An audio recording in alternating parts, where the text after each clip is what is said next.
Promenez-vous dans n'importe quel salon nautique moderne et vous le sentirez tout de suite. Les catamarans attirent toute l'attention. Les ponts larges, les sols à plat, les flybridges qui ressemblent à des bars en rooftop. Le monocoque amarré tranquillement à la place d'à côté a presque l'air démodé en comparaison.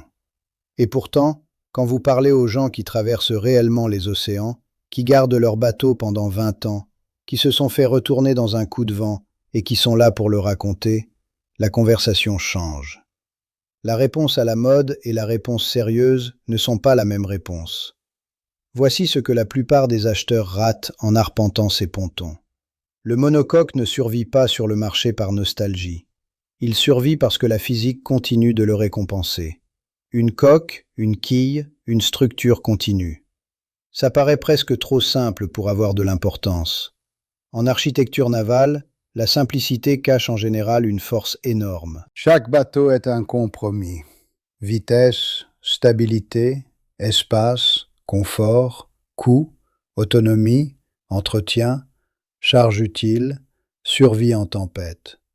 Vous ne maximisez jamais tout en même temps. Le design, c'est en réalité l'art de décider quel compromis vous pouvez encaisser. Le monocoque répond à cette question d'une manière très particulière. Au lieu de répartir la flottabilité entre deux coques étroites, il concentre tout dans un seul corps intégré. Un seul chemin d'effort principal, une seule forme sous l'eau, un seul schéma de mouvement. Dès l'instant où vous divisez le bateau en plusieurs coques, vous ne gagnez pas seulement de la largeur et de la surface de pont.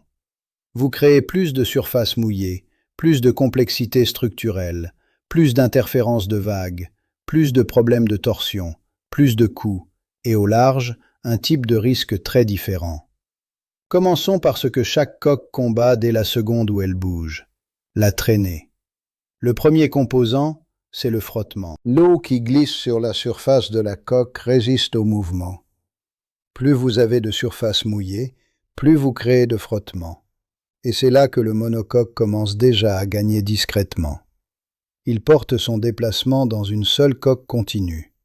Un catamaran doit répartir cette même tâche entre deux coques séparées, ce qui veut dire plus de surface totale dans l'eau et plus de traînée, surtout aux vitesses basses et modérées où le frottement domine. C'est pour ça que, quand la plupart des gens sont honnêtes sur leur vitesse de croisière réelle, le monocoque déplace souvent son poids plus efficacement que ne le suggèrent les belles brochures. Il y a aussi la résistance de vagues. Et c'est là que les multicoques sont censés gagner. Et à haute vitesse, dans des conditions propres, ils peuvent. Mais le monocoque a un avantage que les brochures ne mentionnent pas. Il génère un seul système de vagues propres. Un catamaran en génère deux, et ces trains de vagues peuvent interférer entre eux. Si l'architecte ne gère pas cette interaction parfaitement, le sillage d'une coque amplifie en réalité la traînée de l'autre. Le monocoque n'a pas ce problème. Un seul corps hydrodynamique, un seul problème d'écoulement à résoudre. Ça rend la coque plus prévisible sur une plage de conditions plus larges. Et c'est important, parce que l'océan n'est jamais un bassin de carène. Vous avez affaire au clapot, à la houle, aux mers de travers, à un bateau chargé différemment cette semaine que la précédente. Une coque qui se comporte de manière constante à travers tout ça a une vraie valeur. Ce qui nous amène aux performances au près, et c'est là que le monocoque se démarque le plus clairement d'un catamaran de croisière classique. Naviguer au près n'est pas une question de vitesse pure, c'est une question de vitesse utile au cap. Combien de progrès vous faites réellement en direction de là où vous devez aller? Un bateau qui navigue vite à un angle large peut quand même arriver plus tard qu'un bateau plus lent qui tient un cap plus serré. Les monocoques sont construits pour tenir ce cap plus serré. La raison est sous la flottaison. Une vraie quille de monocoque n'est pas qu'un lest. C'est un plan porteur à fort allongement qui résiste à la dérive et génère une portance hydrodynamique. Quand les voiles poussent latéralement, la quille pousse en sens inverse. Le bateau convertit plus de cette force en mouvement vers l'avant au lieu de glissement latéral. La plupart des catamarans de croisière n'ont pas ça. Pour garder un faible tirant d'eau pour les Bahamas, les Keys, ou un mouillage tranquille en Méditerranée, ils utilisent des mini-quilles trapues. C'est merveilleux quand vous voulez vous approcher d'un banc de sable. Ce n'est pas merveilleux quand vous essayez de vous arracher d'une côte sous le vent dans 25 nœuds. Le kata peut paraître rapide sur l'eau, et pourtant faire de mauvais progrès au vent, parce que la moitié de l'effort part en glissade latérale. C'est ça la différence entre ce qui se vend au ponton et ce qui compte en mer. Les monocoques pointent plus haut, suivent une meilleure route, et parce que leur masse est centrée autour d'une seule quille, ils virent avec plus d'autorité. Un catamaran large a une inertie de rotation énorme. Dans une mer formée, certains restent coincés bout au vent. Un monocoque va en général passer le vent et se poser sur la nouvelle amure sans drame. Et puis, il y a quelque chose qui n'apparaît sur aucune fiche technique, le retour. Un monocoque vous parle. Quand la brise monte, le bateau gîte. La barre se charge. Le safran s'exprime. Vous sentez les erreurs de réglage, les déséquilibres, le moment où une rafale est d'une taille de trop pour la voilure. Ce retour vous dit quand prendre un riz, quand choquer, quand le rythme est bon. Le monocoque laisse fuiter de l'information à travers son mouvement. Un catamaran rigide, non, parce qu'il refuse de gîter. Les charges montent dans le gréement silencieusement, sans l'avertissement physique évident que vous donne un bateau qui se couche. C'est une des raisons pour lesquelles les marins multicoques expérimentés prennent des ristos. La plateforme ne déverse pas la puissance comme le fait un monocoque, rien qu'en basculant de quelques degrés de plus. Maintenant, il faut parler honnêtement de la stabilité, parce que c'est là que les gens se mélangent. Au premier regard, un catamaran a l'air plus stable, et dans un sens, il l'est absolument. Sa grande largeur lui donne une stabilité initiale énorme. Il faut une force sérieuse pour le faire commencer à gîter.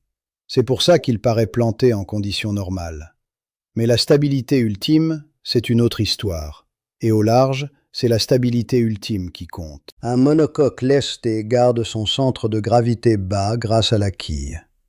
Quand le bateau gîte, le bras de levier de redressement augmente. La gravité le ramène à l'endroit. Voici le chiffre qui compte. Un monocoque bien conçu a une plage de stabilité positive qui s'étend souvent au-delà de 120 degrés, parfois proche de 150.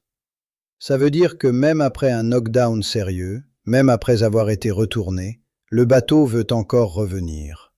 La quille essaie de vous sauver. Un catamaran résiste fortement au chavirage au début, mais une fois qu'il dépasse son angle de redressement maximum, la stabilité se retourne contre vous. Au-delà de ce point, le multicoque est stable à l'envers. Il ne se redresse pas tout seul. Ce n'est pas un détail. C'est une fracture fondamentale dans la philosophie de design. Un bateau gîte plus facilement mais récupère d'une catastrophe.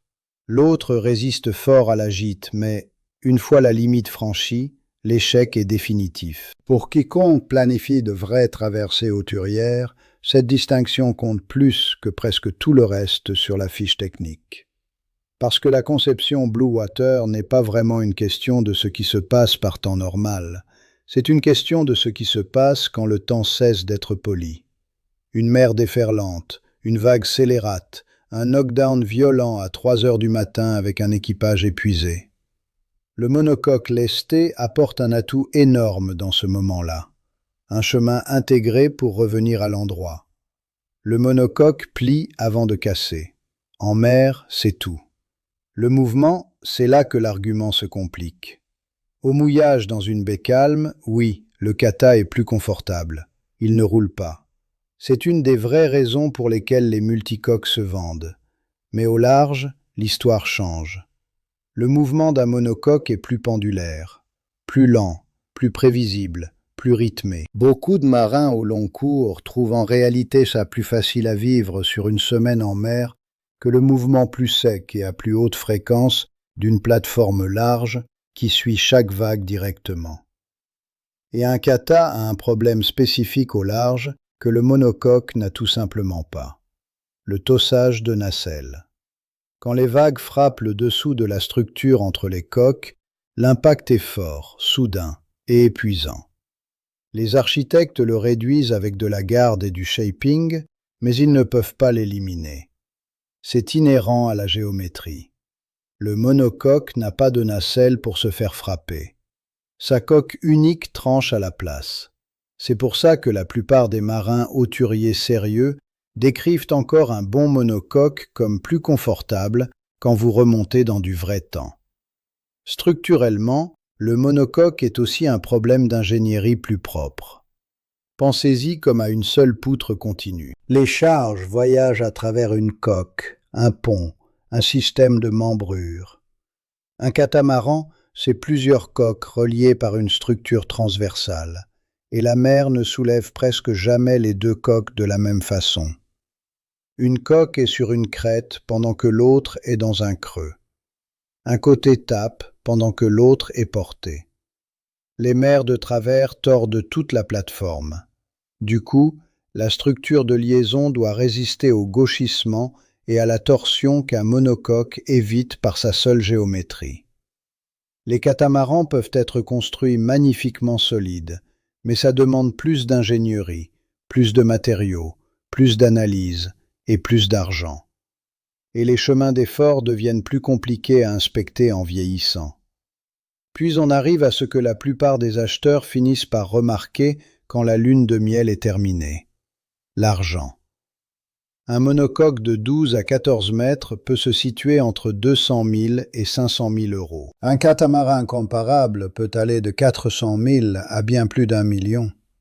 Ce n'est pas un supplément. C'est une catégorie de propriété complètement différente. Et la raison est visible. Une coque au lieu de 2. Un moteur au lieu de 2. Moins de systèmes dupliqués. Moins de matériaux. Moins de complexité de fabrication. Vous construisez tout simplement moins de bateaux. Cette différence se répercute dans tout ce qui suit. L'entretien d'un monocoque est mécaniquement plus simple. Un moteur, un arbre, un safran, un jeu de réservoir. Un kata, ça veut en général dire 2 de tout. La redondance, ça sonne bien, et parfois ça l'est, mais la redondance n'est jamais gratuite. Quelqu'un la paye et quelqu'un l'entretient, chaque année. L'assurance suit le même schéma. Valeur plus élevée, largeur plus grande, profil de risque différent, prime plus élevée.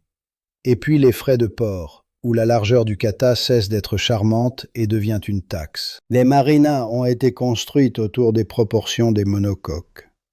Dans les zones de croisière fréquentées sur les deux côtes des États-Unis, dans les Caraïbes, le long de la Méditerranée, le kata se voit souvent facturé 1,5 fois à 2 fois le tarif normal de la place quand il en trouve une. Le levage raconte la même histoire. Beaucoup de chantiers ne peuvent tout simplement pas sortir des multicoques larges. Votre réseau de services rétrécit. Le monocoque s'inscrit dans le monde qui existe déjà. Le catamaran demande au monde de s'adapter et le monde fait payer le dérangement. Il y a encore une chose que les propriétaires expérimentés savent et que les nouveaux acheteurs apprennent à la dure. La sensibilité à la charge. Les catamarans ont l'air d'avoir un rangement infini et les gens les remplissent. Outils, pièces de rechange, eau, carburant, jouets, batteries, équipements pour les enfants. Chargez un kata lourdement et les performances se dégradent vite. La garde sous nacelle baisse, le tossage empire, la vitesse chute, le mouvement souffre. Un monocoque pardonne beaucoup plus. Ajoutez du poids, oui, le bateau s'enfonce et change un peu, mais sa tenue à la mer de base reste intacte. Pour le voyage en autonomie, où le bateau n'est jamais navigué à vide, ce pardon est un vrai avantage. Les bateaux Blue Water transportent des désalinisateurs, des voiles de cap, des trousses médicales, de la chaîne, des ancres de rechange, de la nourriture pour des semaines. Le monocoque encaisse cette réalité sans broncher. Les tactiques de gros temps, c'est le dernier endroit où le monocoque a encore un avantage clair. La mise à la cape, la tactique classique de tempête qui consiste à équilibrer le bateau contre lui-même et à le laisser rester relativement calme pendant que l'équipage se repose, marche mieux sur un monocoque. La quille profonde, le moins de prise au vent, la coque équilibrée, tout lui permet de se poser dans cette posture. Un catamaran large et haut peine à se verrouiller dans la même attitude. Il doit souvent continuer à fuir sous voile à la place, ce qui exige plus d'attention et porte ses propres risques. Parfois, la survie n'est pas une question de continuer à pousser. C'est une question de pouvoir s'arrêter en sécurité. Le monocoque vous donne plus d'options pour cette pause. Alors, où est-ce que ça nous laisse? Le catamaran n'est pas un moins bon bateau. Pour le charter, pour la croisière côtière en eau chaude, pour les familles qui priorisent l'espace de vie à plat sur tout le reste, il gagne sa vie. Mais il n'a jamais essayé de résoudre le même problème. Le monocoque est optimisé pour être un voilier cohérent, efficace, récupérable. Un bateau qui porte bien son poids, pointe haut, vous prévient avant de surcharger, tolère une vraie charge de croisière, s'inscrit dans l'infrastructure qui existe déjà, coûte moins à l'achat, moins à l'entretien, moins à l'assurance, moins au levage. Un bateau qui peut se mettre à la cape. Un bateau qui revient à l'endroit après un knockdown. Voilà le vrai avantage du monocoque. Pas qu'il gagne dans toutes les catégories, il ne gagne pas. C'est que ces avantages s'alignent exactement avec les priorités qui comptent le plus quand la navigation devient sérieuse. Sécurité, efficacité, simplicité structurelle, capacité au prêt, récupérabilité au large et des coûts de propriété qui ne vous bouffent pas en silence sur 10 ans. Le monocoque est la référence non pas parce que l'industrie a oublié d'innover, mais parce que la physique continue de voter dans le même sens. Une coque, une quille, une structure continue. Quand le vent, l'eau, le coût, la fatigue et la distance commencent tous à s'additionner, cette coque unique présente encore un argumentaire extraordinairement solide en sa faveur. Si vous avez possédé un monocoque pendant longtemps, ou si vous avez fait le saut d'un type à l'autre, j'aimerais entendre ce qui a réellement fait changer d'avis et ce que vous feriez différemment aujourd'hui. Les commentaires sous ces vidéos sont en général l'endroit où vivent les leçons honnêtes, pas dans les brochures. Si vous voulez plus de ces décryptages directs et pratiques, abonnez-vous et laissez un like. C'est à ça que sert cette chaîne.